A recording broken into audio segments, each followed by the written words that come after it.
ये घर विमला जी का है? बिल्कुल है जी, पर आप कौन हो? अपना परिचय तो दो।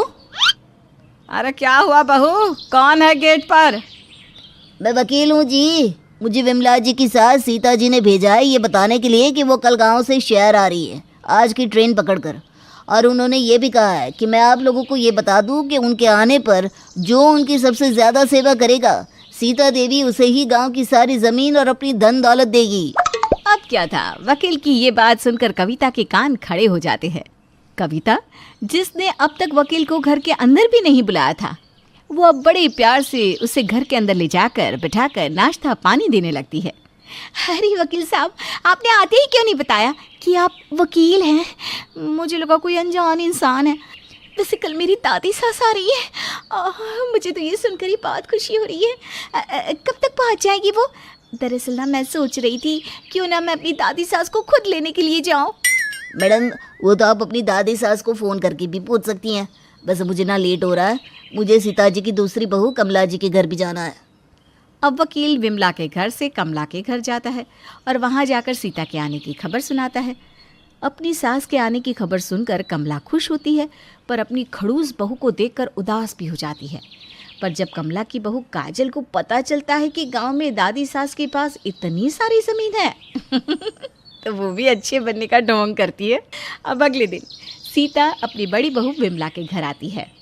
माँ जी, आप आने से पहले हमें बता देती, हम आपके आने का बंदोबस्त कर देते हैं, या मैं आपके बेटे को ही भेज देती आपको लेने के लिए। अब बिना बताए अचानक आ गई। बिना बताए अचानक? अरे बड़ी बहू, क्या मेरा वकील आकर तुम्हें संदेशा देकर नहीं गया कल? खैर, तुम दोनों बहू तो मुझे गांव में अकेला छोड़कर शहर आ गई, अपने बच्चों के साथ बस गई। अरे नहीं नहीं माँ जी, ऐसा नहीं है। आप तो जानती है ना, हम दोनों देवरानी जेठानी हमेशा से आपकी कदर की है, पर समय और हालात कुछ ऐसे हो गए कि हम दोनों को यहाँ आना पड़ा। और जब से हमारे बच्चों की शादी हुई है ना, तब से हम दोनों देवरानी जेठानी भी एक दूसरे से अलग हो गए हैं। सब जानती हूँ बहू, पर क्या करूँ, अब मेरे भी मरने के दिन नज़दीक आ गए, तो मैंने सोचा क्यों ना मैं भी अपनी बहू के नज़दीक आ जाऊँ। तुम दोनों बहू ने अपने घर में दीवार खड़ी कर दी, बस यही वजह है। अब तो जो मुझे खुश करेगी मैं अपनी सारी धन दौलत उसी को दूंगी। पर मैं चाहती हूँ कि तुम चारों एक रहकर मेरी सेवा करो। अरे दादी, आप ऐसा क्यों कह रही हैं? अभी तो आपकी पोती की बहुएं हैं, आपको उनसे सेवा करवानी है, और आप इतना दुखी क्यों होती है? अरे घर की दीवार को देखकर ये तो दीवारें हैं, गिर जाएंगी, फिर आपके दोनों बेटे पहले की तरह एक साथ रहेंगे। मैं तो वैसे भी नहीं चाहती थी कि घर का बंटवारा हो, पर कमला चाची ना बहुत ही बेकार औरत है, और उनसे भी बेकार उनकी बहू। बहू, कौन अच्छा है कौन बुरा वो तो वक्त ही बताएगा। वैसे 1 महीने मैं इस घर में रहूँगी, इसलिए मेरा सामान अच्छे से रख दे कमरे में। तब तक मैं अपनी छोटी बहू से मिलकर आती हूँ। उसे भी तो बताना पड़ेगा कि इस दीवार के गिरने का समय आ गया है। इतना बोलकर सीता अपनी छोटी बहू के घर जाती है, जहाँ कमला की बहू काजल अपनी दादी सास का बहुत अच्छे से स्वागत करती है और आते ही उनके पैर भी दबाने लगती है। मैं कब से दादी जी आप ही का इंतज़ार कर रही थी। आप लंबे सफ़र से आई हैं ना, आपके पैर थक गए होंगे। मेरा मतलब है आप थकी होंगी इसलिए ना मैं आपके पैर दबा रही हूँ। मैं जानती हूँ उस कविता ने आपसे एक गिलास पानी भी नहीं पूछा होगा। 1 नंबर की बदतमीज़ है वो। बहू, तमीज़ तो तुझ में भी नहीं है। आते ही मेरे पैर तो दबाने लगी, पर मुझे चाय पानी तूने नहीं पूछा। कोई बात नहीं माँ जी, मैं लेकर आई हूँ। आप कहो तो आपके लिए खाना लेकर आऊँ? देख बहू, मैं तो कुछ ही दिन की मेहमान हूँ, इसीलिए सोच रही हूँ जब तक मैं यहाँ हूँ तुम दोनों देवरानी जेठानी अपने घर की इस बीच की दीवार को ख़त्म कर दो, ताकि मैं अपनी दोनों बहुओं से सेवा करवा सकूं और फैसला कर सकूं कि कौन सबसे ज़्यादा जिम्मेदार है, जिसे मैं अपनी धन दौलत देकर जाऊं। पर माँ जी ये दीवार। ये दीवार, दादाजी इस दीवार की चिंता मत कीजिए, मैं कल ही आपके पोते से कहती हूँ इस दीवार को गिरा दे। वैसे वो कविता से ही औरत तो नहीं है, पर आपके लिए मैं इतना तो कर ही सकती हूँ। काजल और कविता दोनों ही लालची थी। वो दोनों अपनी सास की ना तो सुनती और ना ही उनकी कद्र करती। तो वहीं सीता की दोनों बहू विमला और कमला सीता को अपनी माँ की तरह मानती थी, पर बहू के आगे मजबूर होकर उन्हें एक दूसरे से अलग होना पड़ता है। पर सीता आते ही दोनों घरों को एक कर देती है और कविता काजल को भी लाइन पर ले आती है। कितना अच्छा लग रहा है ना फिर से हमारा घर एक हो गया। पता नहीं मैं इन दोनों सास बहू को कैसे झेलूंगी। यहाँ तो मुझसे अपनी सास नहीं झेली जाती। पता नहीं ये बुढ़िया कब मरेगी। खैर जब तक जिंदा है इनकी सेवा में तो लगा रहना पड़ेगा। ऐसा ना हो कि दादी सास उस काजल से खुश हो जाए और सब कुछ उसके नाम कर जाए। दादी सास को खुश करने के लिए मुझे नौकरों की तरह इस घर में काम करना पड़े या इस घर के हर एक सदस्य की सेवा करनी पड़े, मैं करूँगी। कुछ ही दिनों की तो बात है, बस एक बार बुढ़िया मुझसे खुश हो जाए फिर तो मैं इस घर की रानी बन जाऊंगी। अरे अजब बहू हो तुम दोनों, मेरे सामने खड़ी होकर मन ही मन मुस्कुरा रही हो। जरा भी शर्म नहीं आ रही अपनी सास से काम करवाते हुए। अरे क्या फ़ायदा है दो दो बहू होने का। बेचारी मेरी बहुएं घर का काम कर रही है। अरे जाओ जाकर अपनी सास की मदद करो और मेरी बहू को इधर भेजो। क्या हम घर के काम करें? क्यों नहीं दादी, मैं हूँ ना, मैं अकेले सारा काम कर लूँगी। चाची जी आप क्यों बर्तन धो रही है मेरे और दीदी के होते हुए? और माँ जी आप कपड़े छोड़ दीजिए, हम दोनों मिलकर सब काम कर देंगे। आप ना दादी जी के पास बैठिए। कविता और काजल अपनी दादी सास की नज़र में अच्छा बनने के लिए घर के सारे काम करती है और साथ ही साथ अपनी दादी सास के साथ अपनी सास का भी ख्याल रखती है। अपनी बहू का अच्छा होने का नाटक देखकर विमला और कमला को बहुत अजीब लगता है, पर उन्हें अच्छा भी लगता है क्योंकि दादी सास के आने के बाद धीरे धीरे उनकी बहुएं सुधर जो रही थी। अरे काजल बहू, कविता बहू, क्या कर रही हो दोनों? क्या हुआ दादी जी, आपके सर में दर्द है, पैर में दर्द है? दवाई खाने का समय हो गया क्या, या फिर कुछ खाने का मन हो रहा है? कहीं आपको घबराहट बेचैनी तो नहीं हो रही? डॉक्टर को बुलाऊं? आप ठीक तो है ना? अरे अरे सांस भी ले ले, मैं बिल्कुल ठीक हूँ। अभी नहीं आया मेरा बुलावा, जितनी जल्दी तू मुझे विदा करना चाहती है। मैं तो बस ये कह रही थी कि मैं अपनी दोनों बहुओं के साथ शॉपिंग करने जा रही हूँ। मेरे पोते से कुछ पैसे मांग लिया जा। हम सास बहू बस कुछ ही दिन की तो साथी है, फिर तुम अपनी सास के साथ घूमना। सही कहा माँ जी, अभी तो आपके घूमने के दिन है। घूम लीजिए घूम लीजिए, हम घर के बहुएं घर संभालने के लिए है ना। वैसे भी जब से आप घर में आई हैं हमें तो बहुत खुशी हो रही है, और आज से पहले हम इतने प्यार से एक साथ कभी रहे ही नहीं है। बहू ऐसे ही घर नहीं चलता, रिश्ते बना के रखने पड़ते हैं।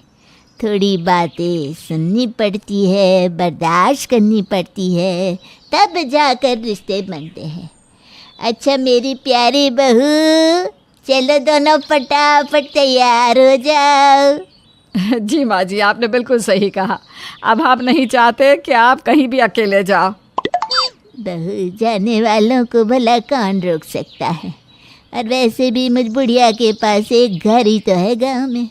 अगर मैं सारी ज़िंदगी यहाँ रह गई तो उस घर पर कोई कब्ज़ा कर लेगा, इसलिए अगले हफ्ते मुझे गांव जाना पड़ेगा। पर मौका मिलते ही दोबारा आऊँगी। हाँ, सीता की ये बात सुनकर काजल और कविता के होश उड़ जाते हैं। वो दोनों अपनी दादी सास से कहती हैं, क्या गांव में आपका एक छोटा सा घर है बस, और अगले हफ्ते आप गांव जा रही हैं? पर आपके वकील ने तो कहा था कि आपके पास बहुत सारी धन दौलत है और आप जिसकी सेवा से खुश होंगी आप उन्हें अपनी धन दौलत दे देंगी। हाँ तो मैंने झूठ क्या बोला? मेरा परिवार ही मेरा असली धन दौलत है। मेरी बहुएं फिर से एक साथ हो गई, अब मुझे क्या चाहिए? मैं तुम दोनों से ही बहुत खुश हूँ, इसलिए मैं अपनी बहू की खुशियाँ और इस घर की सुख शांति धन दौलत के रूप में तुम दोनों के हाथ में देकर जा रही हूँ। पहले मेरी बहुओं ने घर संभाला अब मेरी बहू की बहू घर संभालेगी, इसीलिए जैसे रहती आ रही हो वैसे ही रहना मेरे जाने के बाद भी। सीता की बातें सुनकर काजल और कविता के तोते उड़ जाते हैं, पर उन्हें अब सीता की बात समझ में आ जाती है।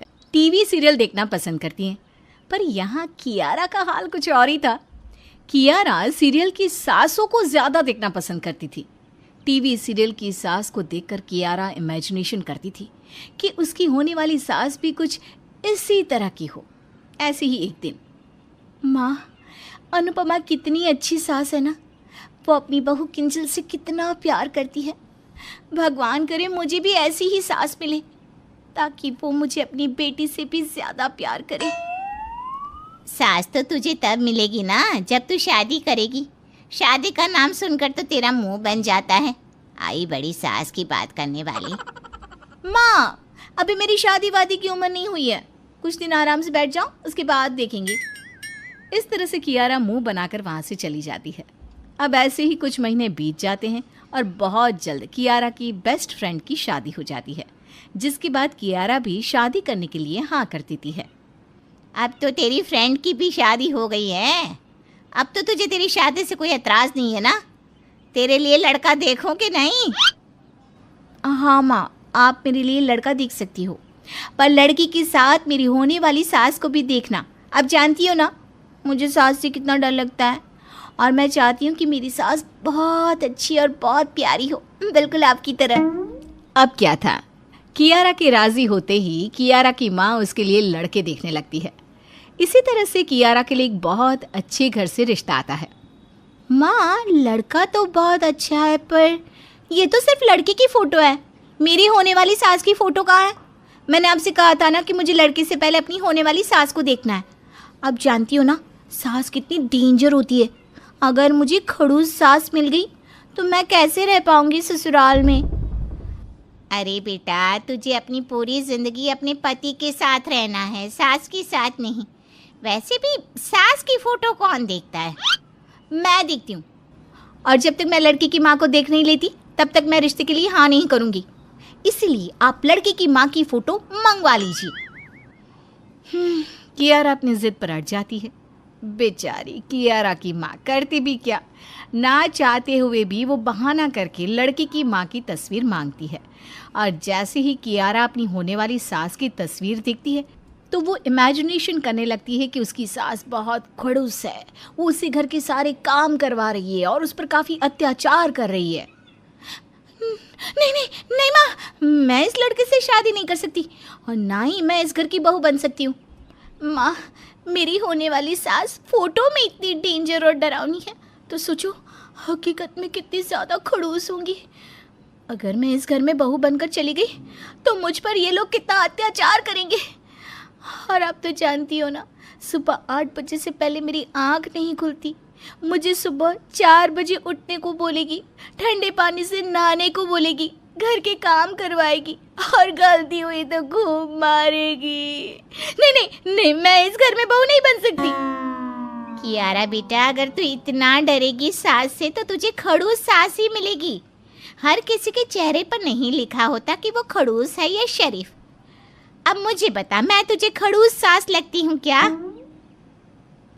माँ, बोलना तो नहीं चाहिए, पर तुम लगती नहीं, तुम हो ही खड़ूस सास। वैसे माँ, यहाँ बात ना मेरी सास की हो रही है, और मैंने कह दिया ना कि मुझे अपनी सास पसंद नहीं आई, इसलिए मुझे ये रिश्ता नहीं करना। आप मना कर दो लड़के वालों को। इस तरह से कियारा इतने अच्छे लड़के का रिश्ता ठुकरा देती है। अब ऐसे ही कुछ दिन बीत जाते हैं और उसके घर पर कुछ लड़के वाले उसे देखने आते हैं। बहन, आपकी बेटी तो बहुत सुंदर है, पर हमें हमारे घर के लिए ऐसी बहू चाहिए जो घर का सारा काम करना जानती हो। वैसे बेटा, तुम खाना तो बना लेती हो ना? बुढ़िया, मैं तुझे भी अच्छे से काट कर बना दूंगी। हे भगवान, आपने मेरी किस्मत में कैसी सास लिखी है, ये तो पहले वाले से भी ज़्यादा डेंजर है। इसने तो शक्ति सीरियल की प्रीतों को भी फेल कर रखा है। हाँ बहन, हमारी कियारा को सब काम आता है। आपको किसी भी तरह की कोई शिकायत नहीं मिलेगी। अगर ऐसा है तो हमें आपकी लड़की बहुत पसंद है। हमारी तरफ से इस रिश्ते को पक्का समझो। इस तरह से शादी की बात करके लड़की की माँ चली जाती है, पर मेहमानों के घर से जाते ही कियारा उस रिश्ते के लिए भी मना कर देती है। माँ, आप चाहती हो कि मैं ऐसे घर की बहू बनूं जहाँ मुझ पर अत्याचार हो? आपने देखा, ये मेरी पहली होने वाली सास से भी ज्यादा खतरनाक थी। ये तो शक्ति सीरियल की प्रीतों की भी सास निकली। उन्होंने तो मेरे मुंह पर कह दिया कि घर का सारा काम करना होगा। अब बताओ माँ, मैं अकेली नन्ही सी जान कैसे करूँगी इतना काम? इसलिए आप ना माँ लड़की वालों को मना कर दो। अरे कियारा बेटा, तू अपनी सासों को देखकर ऐसी इमेजिनेशन क्यों करती है? कई बार ना हमारी इमेजिनेशन गलत हो सकती है। अब ज़रूरी तो नहीं कि जो इंसान खड़ूस दिख रहा है वो खड़ूस ही हो। माँ, आपको नहीं पता, पर मेरा सिक्स सेंस बहुत मजबूत है। मैं देखते ही पहचान जाती हूँ लोगों को। कियारा के सामने उसकी माँ भी घुटने टेक देती है और इसी तरह से कुछ महीने बीत जाते हैं। आखिरकार अमर नाम की लड़की का रिश्ता कियारा के लिए आता है और उसकी माँ को देखकर पहली बार कियारा को लगता है कि शायद वो जैसी सास चाहती है उसे वैसी ही सास मिल गई है। अमर की माँ देवयानी का शांत स्वभाव देखकर कियारा को बहुत अच्छा लगता है और वो रिश्ते के लिए हाँ कर देती है। फाइनली मुझे जैसी सास चाहिए थी, मुझे वैसी सास मिल गई। माँ, आपने देखा, मेरी होने वाली सास बिल्कुल अनुपमा की जैसी है। जैसे अनुपमा अपनी बहू से प्यार करती है ना, वैसे ही वो भी मुझसे कितना प्यार कर रही थी। मुझे ना बिल्कुल ऐसी ही सास चाहिए थी जो मुझे मिल चुकी है। इस तरह से कियारा शादी के लिए हाँ कर देती है और बहुत जल्द कियारा की शादी अमर से हो जाती है। पर ये क्या, बेचारी कियारा की इमेजिनेशन कि वो सुबह 9 बजे उठेगी, उसकी सास उसका ख्याल रखेगी, उसके लिए चाय लेकर आएगी और उसे बहुत प्यार करेगी। ये सब कुछ धरा का धरा ही रह जाता है और शादी की ही रात कियारा की सास उसे सख्त हिदायत देते हुए कहती है, बहू, हमारे घर की औरतें ना ही मुंह चलाती हैं और ना ही घर से बाहर जाती है, इसलिए कल सुबह 5 बजे उठ जाना। और अब घर की सारी जिम्मेदारियां तुम्हारे ऊपर हैं। मुझे तुमसे उम्मीद है कि तुम अपनी जिम्मेदारियों को अच्छी तरह से निभाओगी। जी माँ जी। हे भगवान, ये मेरे साथ क्या हो गया? मैंने सोचा था कि मेरी सास ऐसी होगी कि वो मुझे पलकों पर बिठा कर रखेगी, अपने घर की रानी बना कर रखेगी। पर मेरी सास ने तो आते ही मुझे घर की नौकरानी बना डाला। इस तरह से बेचारे कियारा के सारे सपने टूट जाते हैं और उसे अनुपमा जैसी सीधी सास ना मिलकर मिल जाती है गुम है किसी के प्यार की खड़ूस सास। अब क्या था, अब जो होना था सो हो गया। अब बेचारी कियारा एक संस्कारी बहू बनकर वही काम करती जो उसकी सास उसे कहती। बहू, आज दिल्ली में कहाँ चलेंगे हम? माँ जी, सबसे पहले कुतुब मीनार, फिर लोटस टेम्पल और फिर इंडिया गेट। अरे वाह वाह वाह, मजे आएंगे, चलो जल्दी करो। माँ जी, आप गांव से आई हैं, पर ऐसी कोई हरकत मत कर देना कि बोल दे कि गांव से आई है। अरे इतनी भी देहाती नहीं हूँ मैं जितनी समझ रही है तू मुझे। अच्छा माँ सुनो ना, मैं तो साथ में नहीं आ पाऊंगा, आप अपनी बहू के साथ ही जाओ, मुझे थोड़ा अर्जेंट काम आ गया है। अरे तो काम से बोल देना कि तेरी माँ आ गई है और साथ चल मेरे। माँ? हाँ, माँ की सौगंध है तुझे, कुछ मत बोल। ठीक है, तो बॉस को बोल दूं कि माँ ने सौगंध दी है इसलिए नहीं आ रहा? हाँ बोल दे, या तो फिर बोल देना कि छुट्टी नहीं दी तो आपको आपकी माँ की सौगंध, फिर तो देगा ही। ठीक है माँ, चलता हूँ आपके साथ। कमलेश और शीना माँ को लेकर कुतुब मीनार जाते हैं। अरे ये तो चिमनी है, पर इसमें से धुआं नहीं निकल रहा, आग जलानी पड़ेगी। कमलेश, लकड़ी तो ले आ जरा। अरे माँ, चिमनी नहीं है ये, मीनार है। अरे जो भी है, बहुत ऊंची बना दी, किसी काम की नहीं है। वो कबीर की बात याद आ गई मुझे, बड़ा हुआ सो क्या हुआ, जैसे पेड़ खजूर, यात्री को छाया नहीं, फल भी लगता दूर। ठीक है माँ, मैं बोल दूंगा जिससे टिकट लिया ना, थोड़ा छोटा करवा दे इसको। हाँ बेटा, छोटी छोटी चीजों में ना खुशी ज्यादा होती है। माँ जी, कुछ भी बोल रही हो आप, मीनार ऊंची ही होती है अरे ऊंची तो ऊंट की गर्दन भी होती है और नीची उसकी पूंछ। क्यों कमलेश? हाँ माँ, ऊंची तो ऊंट की गर्दन ही होती है। आप भी ना माँ जैसी बातें कर रहे हो। अरे तो एंजॉय करो ना यार, माँ को जज क्यों कर रही हो? अरे मुझे कहीं और ले चले बेटा, कुछ ढंग की जगह दिखा मुझे। थोड़ी देर में कमलेश और शीना माँ को इंडिया गेट दिखाने ले जाते हैं। माँ जी, ये है इंडिया गेट। अरे इतना बड़ा गेट! अरे कोई हाथी निकालना है क्या इसमें से? छोटा गेट बनवा लेते। इस शहर में सब इतना बड़ा बड़ा क्यों है? माँ जी, पहले विश्व युद्ध में मारे गए अंग्रेज सिपाहियों की याद में बनाया था इसे। हमारे यहाँ याद में उनका खाना बनता है, इन्होंने गेट बना दिया। अंग्रेजों को क्या लगा कि इस गेट से वो वापस आ जाएंगे? सही कह रही हूँ माँ, अंग्रेज तो होते ही गधे थे। उफ़ो, तुम भी ना कुछ भी बके जा रहे हो माँ के साथ। अरे मुझे तो ये दिल्ली समझ में ही नहीं आ रहा, कहीं और ले चलो मुझे। माँ, आपको लोटस टेम्पल ले चलते हैं। हाँ हाँ, वही ले चलो। लोटस टेम्पल पहुँच के माँ बाहर से ही कह देती है, अरे ये पत्तियां क्या है? प्याज की परत है क्या? ऐसा भी कोई टेम्पल होता है क्या? अरे मुझे नहीं जाना अंदर। भगवान जी, बाहर से ही नमस्कार आपको। माँ, आपको अच्छा क्या लगेगा? अरे कुछ अच्छा दिखाओ तो अच्छा लगेगा ना। चलो आपको जंतर मंतर ले चलते हैं। अरे मुझे नहीं जाना जंतर मंतर पढ़ने, कोई भूत चुड़ैल पीछे पड़ गई तो? वहाँ से आकाश में रहने वाली चीजों को छोड़ो, मैं नहीं समझा पाऊंगी आपको। माँ, वहाँ ना धूप खड़ी है, सूरज देख के बिना घड़ी के टाइम बताने वाला यंत्र। अरे वो तो मैं अभी बता दूं, इसमें क्या नया है? अच्छा तो बताओ, अभी क्या टाइम है? अभी अभी अच्छा टाइम है बेटा, तू मेरे साथ घूम रहा है ना। वाह माँ, क्या बात कही तुमने। दोनों माँ बेटी पगला गए हो। मैं तो थक गई, अब तुम ही बताओ कि कहाँ जाए ताकि माँ को अच्छा लगे। अरे मुझे ना घर ले चल, मुझे वहीं अच्छा लगता है। ठीक है, घर ही चलते हैं, वरना मैं भी आप जैसे पागल हो जाऊंगी। माँ से परेशान होकर सब घर आ जाते हैं। माँ, चाय बना दूं ना? अरे नहीं, मेरे पास बैठ। अरे कमलेश, तू भी आ बैठ, मुझे कुछ बात करनी है। माँ, ये मत बोलना कि बच्चे पैदा कर लो। अरे नहीं नहीं बेटा, बच्चे मत पैदा करो, कौन उसके कच्चे साफ करेगा। तो क्या कहना है आपको? अरे तुमने मुझे जो जो दिखाया ना, मुझे सब अच्छा लगा। मीनार भी, टेम्पल भी। टेम्पल नहीं, टेम्पल। अरे तू समझ गई ना, समझी ना तू?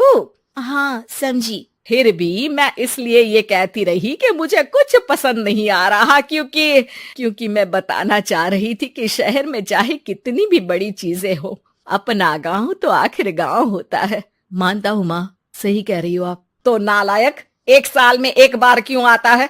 हर महीने क्यों नहीं आता? अरे दिल्ली में ही रहता है और गांव से दिल्ली दूर भी तो नहीं। मानती हूँ मैं। तो कभी कभी गांव आया करो। अरे ज्यादा ज्यादा आया करो, काम तो चलता रहेगा, पर माँ हमेशा नहीं चलेगी बच्चों। मत करे। गांव में कुतुब मीनार भले ही नहीं है, पर बरगद का बड़ा झाड़ जरूर है, जिसके नीचे खेलता था तू। गांव में लाल किला नहीं है, पर लाल रंग से पुती सरकारी स्कूल जरूर है, जिसमें पढ़ता था तू। गांव में मेट्रो नहीं है, पर बैलगाड़ी जरूर है, जिसमें घूमता था तू। अरे गांव में इंडिया गेट नहीं है, पर तेरे घर का गेट जरूर है, जहाँ तेरी माँ तेरा इंतजार करती है बेटा। माँ, समझ गए हम दोनों, मेरा भी दिल्ली में मन नहीं लगता। और मेरा भी। तो क्या समझूं? यही कि मुंबई में रह के देख लेते हैं। अरे नालायक औलाद, कुछ नहीं हो सकता तेरा। अरे मजाक कर रहा हूँ माँ, अब से जब भी टाइम मिला गांव आ जाया करूंगा। मैं भी। बार बार भी मत आना, वरना गांव में इज्जत कम हो जाएगी। ठीक है, मानता हूँ। अरे गधे, आ जाना, मजाक कर रही हूँ। अपने घर आने से कभी इज्जत कम होती है क्या? उस दिन माँ ने दिल्ली घूमने में जो नाटक किया वो सारे काम आ गए। उन्होंने अपने बेटे और बहू को ज्यादा गांव आने के लिए मना जो लिया था